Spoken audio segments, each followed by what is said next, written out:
Ibang-iba ang ating mga pangalan, pangarap at pinagdadaanan. Ngunit sa likod ng isang simpleng ngiti, maaaring may isang taong tahimik na nasasaktan.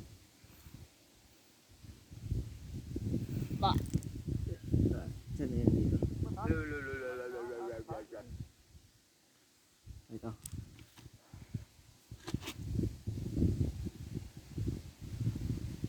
Tagal naman eh.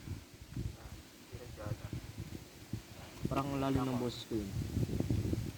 Sa isang paaralan, ibang-iba ang ating mga pangalan, pangarap at pinagdadaanan.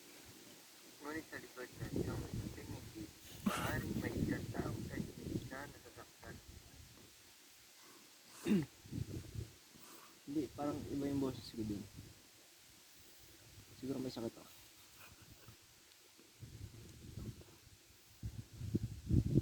Sa isang paaralan, ibang-iba ang ating mga pangalan, pangarap at pinagdadaanan. Ngunit sa likod ng isang simpleng ngiti, maaaring may isang taong tahimik na nasasaktan. Parang iba yung boses ko dun.